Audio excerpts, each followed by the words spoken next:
Cross-selling is the practice of promoting a complementary item which relates to the original item being sold. Upselling is the practice of offering a customer an upgrade or premium version of the product.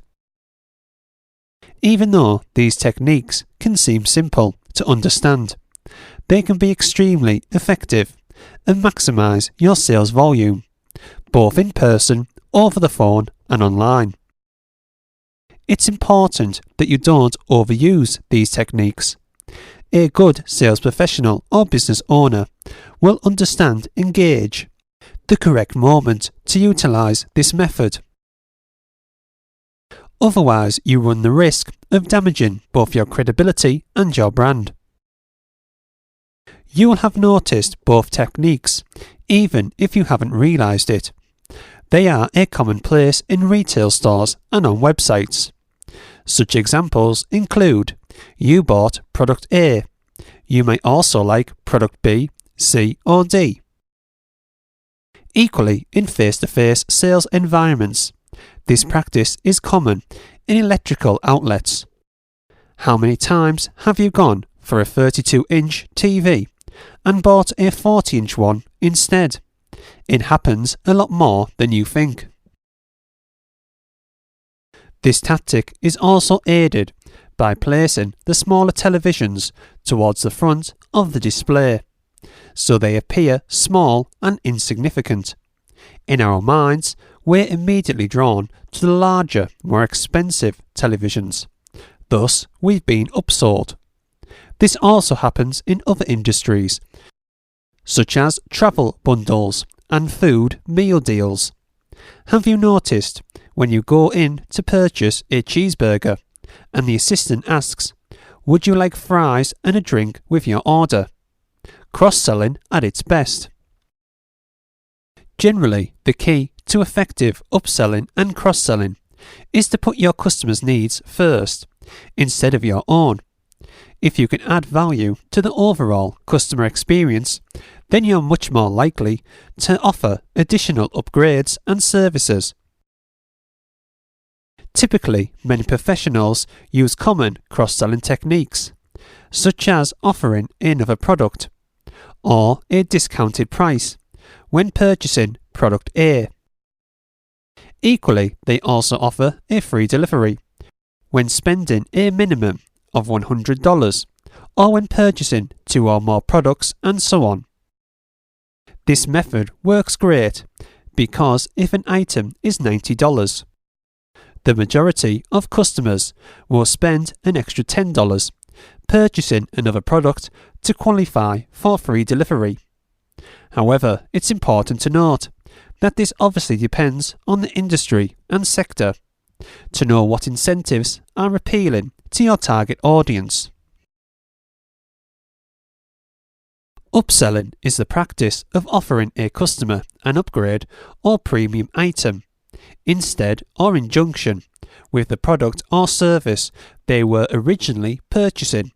For example, this could be a bigger television, higher quality graphic cards, additional warranties, extended protection, and so on. Typically, upselling highlights new products or services that a customer hasn't originally thought about or intended purchasing. How many times have you walked into a shop and bought something more expensive than you originally planned? For businesses and sales professionals, upselling can be extremely profitable in the vast majority of industries and sectors. Here's a great example. A customer walks in to a car dealership and wants to buy a $15,000 car. She takes it on a test drive and loves the overall performance. The salesman begins the process of completing the purchase. The customer agrees to a 48-month repayment plan of $350 a month. This makes the garage $37.50 interest every month. Over the course of 48 months, that's $1,800. While the customer is excited about her new purchase, The sales professional offers an upgrade to her package. She was already getting medium level protection for upholstery damage and interior elements. However, she can upgrade to a special extended protection level for an additional $4 every month. This takes her monthly payment to $354. The customer thinks to herself, for an extra $4 a month, this seems like a great deal, so she accepts. However, that extra $4 a month has actually made the dealership $192 over 48 months. So, for a minute's worth of extra work, the dealership has made nearly $200 extra.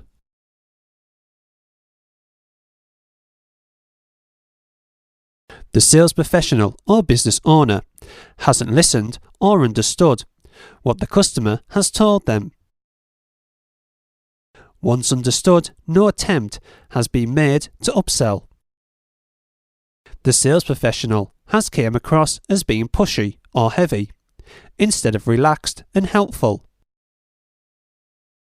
The upsell serves no real purpose for the customer. The upsell isn't a natural progression from the original sale. It's a random passage in attempt to lure a sale. You can upsell products in an array of different ways. Generally, it's recommended to give a hands-on demonstration. For example, a sales professional is attempting to upsell a mattress. They tell the customer to lay on the mattress first. This is very basic. However, it's the cheapest. The salesperson then asks the customer to lay on the next mattress. This is much more comfortable than the first, but its price has risen to reflect the comfort level. Finally, the sales professional asks the customer to lay on the premium mattress. The customer loves this mattress even more than the first two. However, it's out of their price range.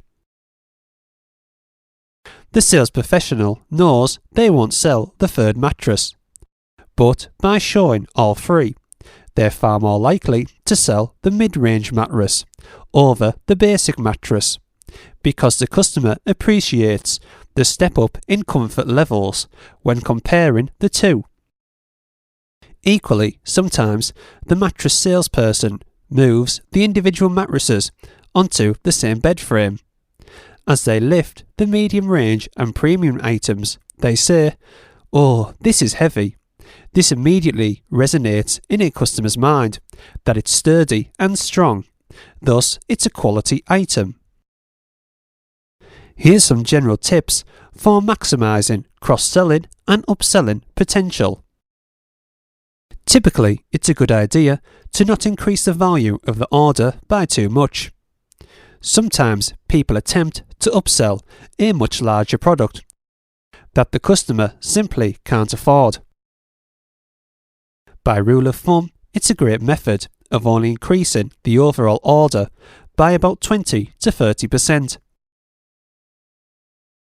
Customers generally have a mental limit on what they want to spend, even if they don't disclose the information to you. The best sales professionals feel the vibe and listen to what the customer is telling them. They then use their own initiative in closing a sale. Remember, if you press too hard, you could lose the original sale, never mind the cross-sell or upsell. It can be a real buzz to sell a product. However, don't get caught up in the excitement and forget what you're attempting to do, which is to make money. If you're offering an additional item as a cross-sell, make sure there's enough profit in the deal for you. There's no advantage in being a busy fool by giving products away just to make the sales figures look good. At the end of the day, it's the profits which count. You could sell 1,000 items and make 10% overall profit.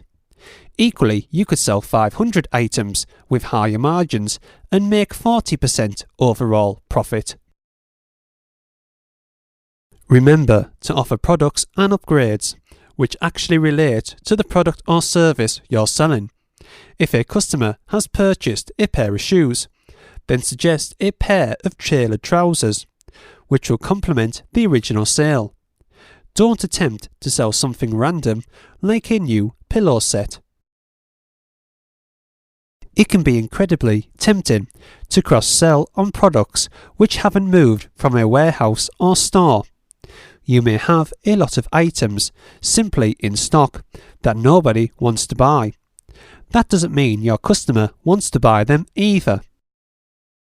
Clearing old stock is obviously good for creating both space and additional cash flow. However, offering a customer a defective item is simply going to ruin any future relationships you may have.